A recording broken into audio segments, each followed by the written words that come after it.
Muito boa noite a todos. Estamos aqui juntamente com o pastor Mário e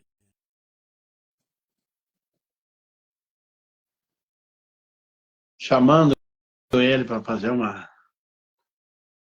Se ele quiser participar, pastor Mário.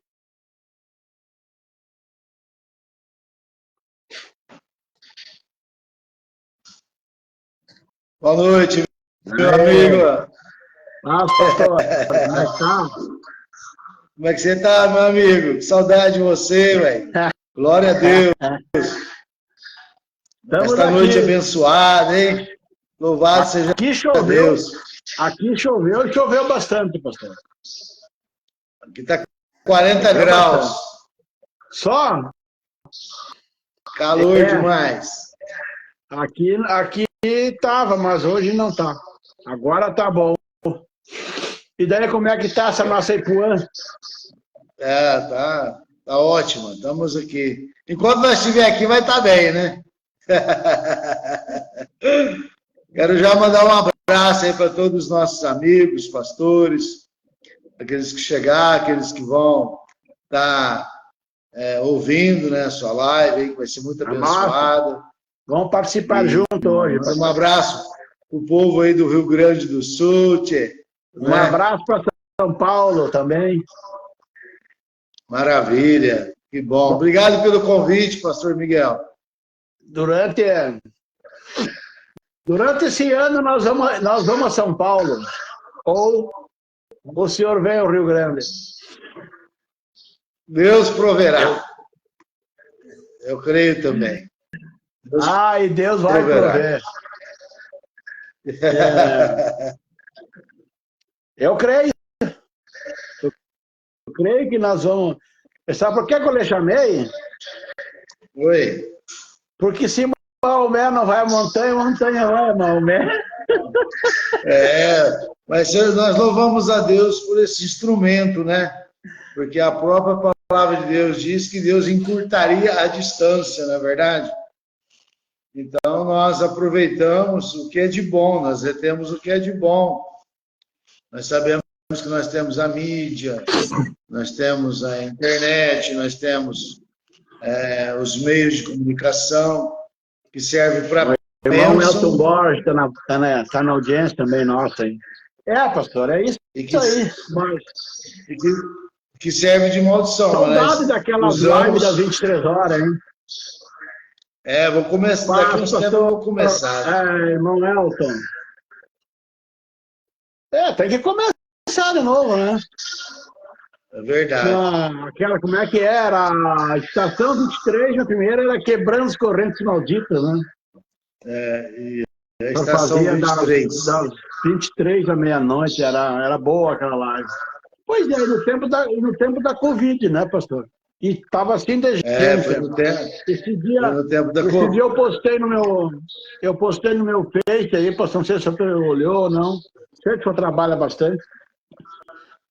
Há 10 anos atrás, quando eu iniciei a minha caminhada, eu postei no Face, eu fazia culto com 110, 112 pessoas numa pecinha.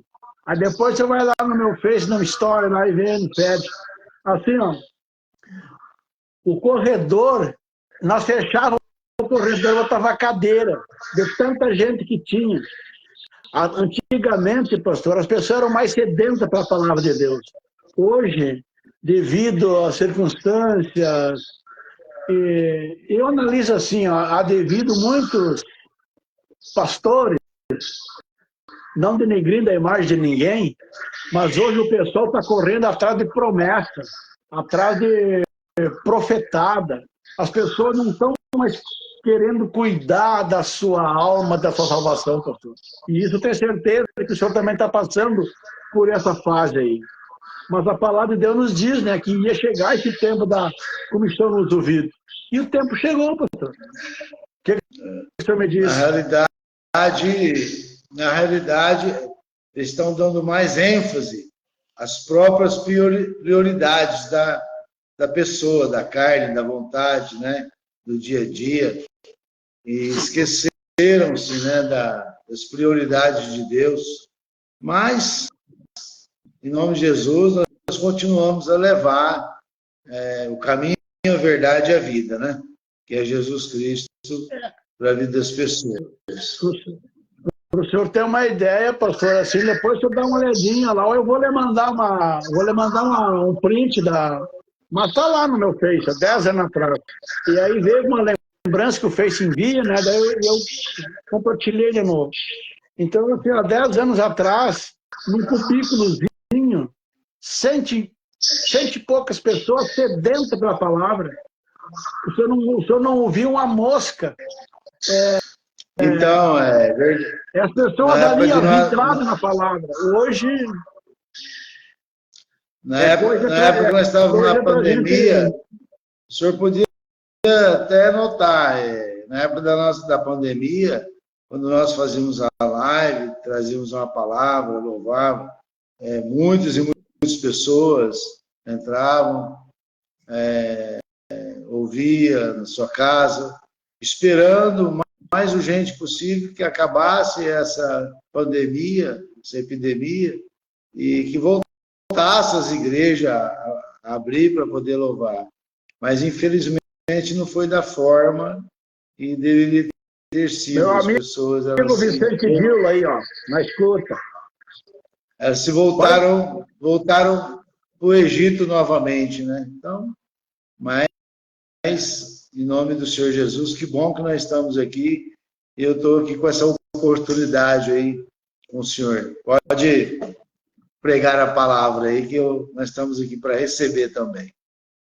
Não, o senhor vai pregar também. Esse ano, pastor, esse ano eu tenho certeza que esse ano eu vou ir aí, eu vou ir a São Paulo. Deus colocou no meu coração. E eu vou ir. Eu vou. O Estado, não, pastor, não as portas da minha casa, mas as portas do Estado estão abertas para o senhor. Vamos balançar as estruturas aí, em nome de Jesus. Mas eu quero lhe convidar, pastor, nessa noite, para nós fazer uma análise sobre essa palavra que está em Marcos, que também está em Lucas. Mas primeiro eu vou ler a de Marcos, capítulo 12, e o versículo 30, onde Jesus diz assim: amarás, pois, ao Senhor teu Deus, de todo o teu coração e de toda a tua alma, e de todo o seu entendimento, e de todas as tuas forças. Este é o primeiro mandamento. E o segundo, semelhante a este: amarás o teu próximo como a ti mesmo.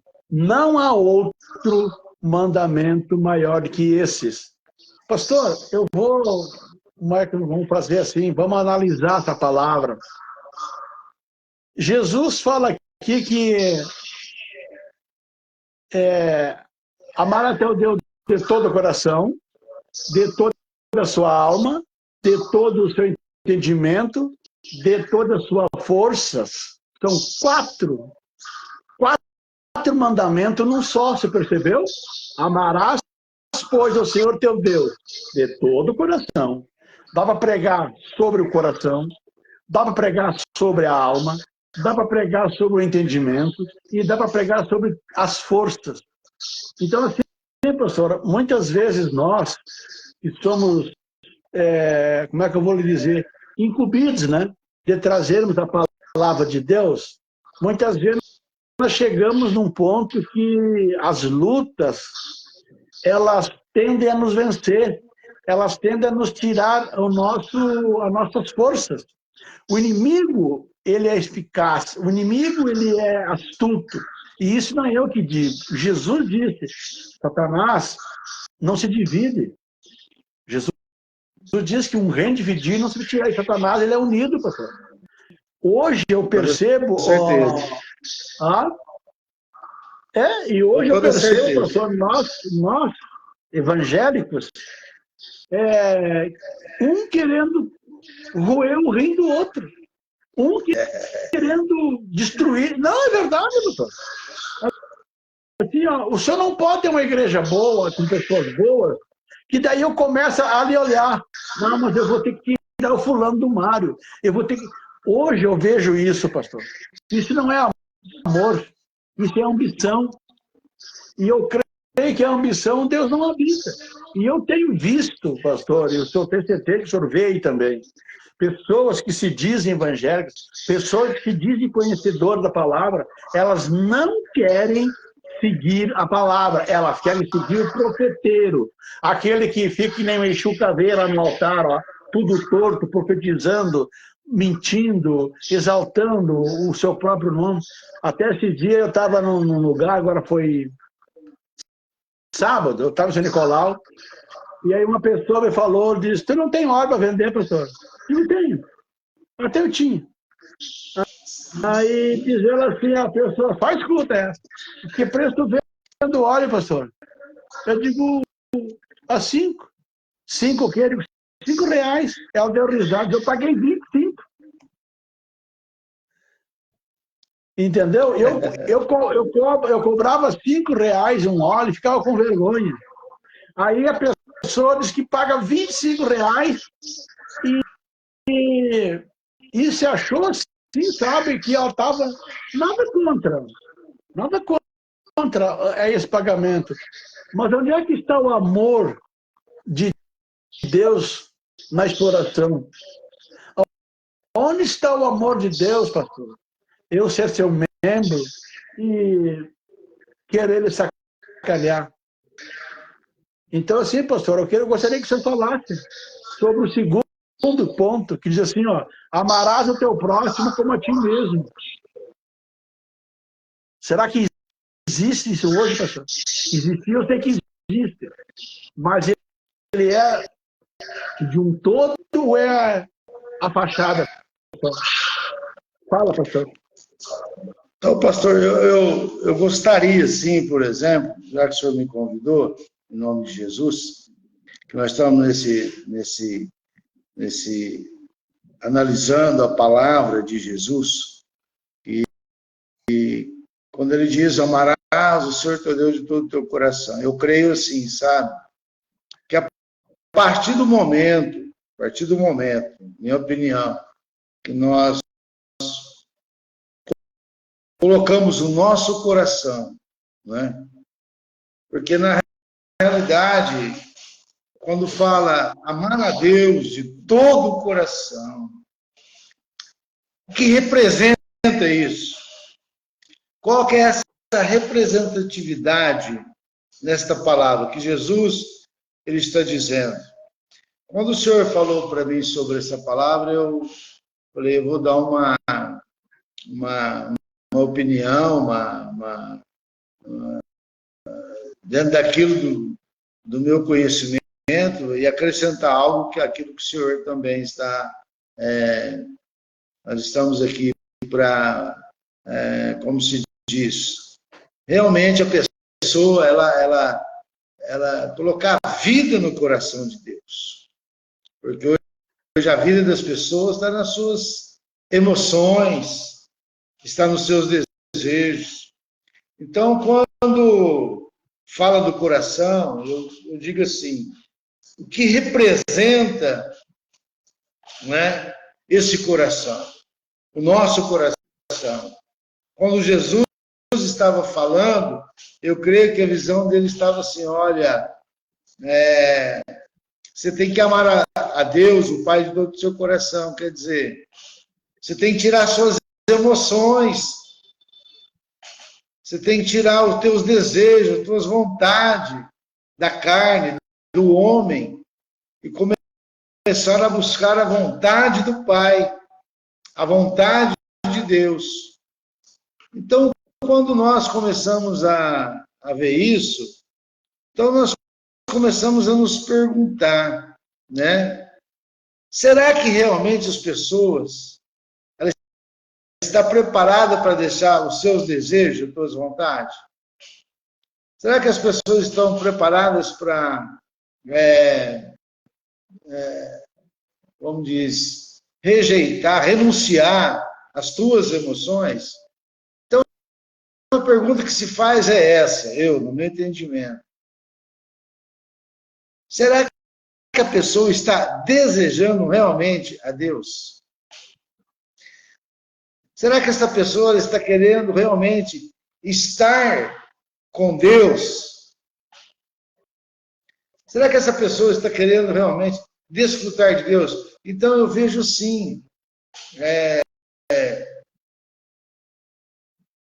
a ideia de Jesus, o pensamento de Jesus, eu creio que quando ele estava ministrando essa palavra, a ideia dele era de passar o quê? De dizer, olha, se você passar o tempo mais com Deus, ele vai trazer alegria no seu coração. Você está entendendo? Sim. Então, a pessoa, como o senhor falou, a partir do momento que ela está, a gente sabe, a gente prega, a gente vê, a gente sabe que a pessoa está buscando algo, talvez para o seu benefício próprio, a gente ora e tal. Mas é que está, será que ela está querendo só aquilo e a salvação dela? E o chamado, e o compromisso com Deus? Então, eu quero dizer assim que realmente que o amor de Deus, quero que o senhor me entenda, ele não é apenas um pensamento intelectual. O amor de Deus, ele envolve os nossos sentimentos. O senhor concorda com isso? Sim. E aqui, pastor, ó, só um minutinho aqui, ó. Aqui em Lucas, no capítulo 10 e o versículo 25 em diante, Jesus começa a contar a parábola do bom samaritano. E aqui ele confronteia nós com o amor ao próximo. Porque não adianta eu dizer que eu amo a Deus. Não adianta dizer que eu sou um servo de Deus. Que quando pessoas que precisam, Maiara, a pastora Maiara e o pastor Rafael, Deus abençoe. Não adianta, pastor, eu dizer que eu sou um servo de Deus, que eu sirvo a Deus, que eu sou um pastor. Mas aqui, na parábola samaritana, Jesus faz um confronto, né? E ele diz que passou o sacerdote, passou o levita, mas esses aí passaram de colarinho duro, não deram bola para aquele que estava jogado à beira do caminho. E aí que Jesus fala para nós e demonstra para nós o verdadeiro paz, pastora. Aí que está o verdadeiro amor nosso com as pessoas. Então Jesus diz assim, olha, se tu vê alguém caído, tu como um instrumento meu nas minhas mãos, você vai ajudar aquele que está caído, você vai entender aquele que está lá sofrendo. Aí veio um samaritano, que não tinha nada a ver com a história, veio o samaritano e o que aconteceu? Ajudou aquele homem, disse, põe na minha conta. E esse samaritano, no meu modo de ver a palavra, pastor, eu posso até estar errado, esse samaritano, Jesus se fez como samaritano, como o meu, como o seu, como o nosso samaritano. Porque quando nós estávamos lá no mundo, caído, perdido, quem foi que resgatou? Foi ele. Foi o bom samaritano. Então, assim, olhar para mim, olhar para o Senhor. Então, ontem estava escutando a palavra do pastor pregando na igreja, e ele falando sobre Saulo, né? Sobre a transformação, sobre o caráter de Saulo, sobre o que Deus fez. Então, assim, eu comecei a analisar a palavra dele, não que eu comecei a analisar a palavra dele e trazendo para dentro de mim. Quem eu era? Quem o Mário era? Aí os caras disseram, o Miguel? Não interessa o que o Miguel era, não interessa o que o Mário era, o que interessa é o que o samaritano pegou, lapidou, como está lá em Jeremias, capítulo 18, nos levou na casa do oleiro e lá ele nos moldou, lá ele começou a nos ver. E, então, assim, eu sei que eu fui uma pessoa, eu estou sendo lapidado na transformação, eu reconheço. Tem muitas coisas ainda que tem que ser moldadas, então Deus me quebra, Deus... Hã? Você entendeu? É verdade.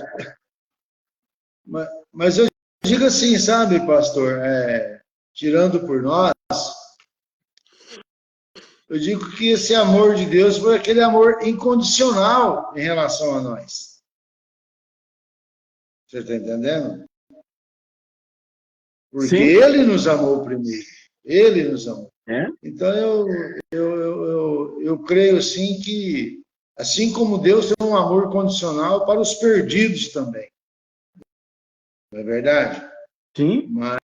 Mas o que nós analisamos hoje é que a própria igreja está perdida hoje. Está faltando o amor incondicional de Deus dentro, na igreja, no coração da igreja. É? Eu vejo isso. Então, a preocupação de Deus, porque a partir do momento que o amor incondicional de Deus, ele flui em nós, esse amor nosso vai fluir em outras pessoas também. É como eu tenho um exemplo, pode ser que eu esteja errado, mas existe um ditado que eu falo assim, quando as pessoas hoje, você encontra no mercado, encontra na loja, encontra na farmácia, encontra na lotérica, e você encontra o irmão e fala, ô irmão, a paz, ou a paz do Senhor, a paz, não importa, a paz, né? Muitas pessoas reclamavam comigo, dizendo, olha, o meu teu irmão, ele nem a paz me deu. Eu falei, irmã, fica tranquila, preste atenção numa coisa, eu só vou dar alguma coisa para uma pessoa quando eu tenho ela. Então, quando eu não tenho, eu não dou. Então, aquela pessoa, ela não estava com paz no seu coração. Por isso que ela não respondeu para a senhora. Mas se a senhora tem paz, a senhora tinha para dar para ele. Isso que importa. Não deixa isso machucar o coração da senhora. Então, é o que eu falo, o amor incondicional. Então, isso está faltando dentro de nós, dentro da comunhão, da unidade, da compreensão, do entendimento. Por isso que Deus está preocupado com os seus, conosco. Porque aquele que está em pé, cuide para que não caia. Não é verdade mesmo? E eu falo, tem muitas pessoas sangrando ao nosso lado. Tem, isso com certeza. Mas veja, se Jesus está batendo na porta, ela não abre, como que ele vai entrar? A pessoa, Deus fala, quero trocar o seu coração de pedra com um coração de carne. A pessoa não quer deixar Deus trocar ele. Que nem o pastor ministrando ontem sobre Saulo, né? Saulo presenciou a pregação de Estevão, mas não mudou. Então ele teve que levar um impacto, né? Um abraço para o Paulinho Machado, para o Alício Miranda, meu amigo.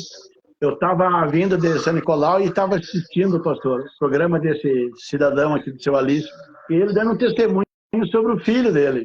Eu não sei o que aconteceu com o filho dele, que disse, meu filho tem 2 aniversários. O aniversário de nascimento e o aniversário que Deus devolveu uma vida para ele. Eu não sei. Então, assim, um testemunho, entendeu? Um testemunho de uma pessoa, assim, falando no rádio e dando testemunho do que Deus fez no filho dele, né? Então, assim, isso hoje está faltando, pastor, no nosso meio evangélico, a membresia, pastor. Eu falo assim, a membresia, ela não está comprometida em levar o evangelho. Não está, pastor. Não está. Então, aí eu pergunto, mas cadê o entendimento? Cadê o amor a Deus? Cadê o amor ao próximo? Eu vejo assim, pastor, aquela pessoa, eu já estou salva, se o fulano quer aceitar, seja aceita, se não quiser, mas se quiser, um dia vai ser cobrado de mim, vai ser cobrado do Senhor, vai ser cobrado dessas pessoas negligentes, que nem aquela da parábola dos 5 do talento, né? Eu, na minha visão, pastor, aquela pessoa que Jesus disse que pegou 1 talento e enterrou, se ele trabalhasse naquele talento, ele poderia adquirir muito mais do que 10 talentos. É ou não é verdade? Sim. Eu vejo um lado também, pastor, que enquanto a multidão seguia Jesus, via milagres, como viram leprosos, cegos enxergar. Quando Jesus está lá no Sermão do Monte, ele começa a observar as pessoas, e eu creio que naquele momento ele começa a depositar no coração deles responsabilidades. Começa a depositar no coração deles que agora era a hora deles começar a amar as pessoas, a perdoar as pessoas, a mudar suas personalidades, porque quando Deus fala amar a Deus de toda a sua alma, ele quis o quê? Quer dizer o quê? Ela reflete a nossa personalidade. Ela reflete os nossos pensamentos. Ela reflete o nosso jeito de entender, de compreender as pessoas. Então, é uma mudança, um novo nascimento, como se diz, da água e do Espírito. Porque se a pessoa não estiver cheia do Espírito, como que ela vai entender, compreender, sendo que Deus nos compreendeu, nos entendeu na nossa miséria?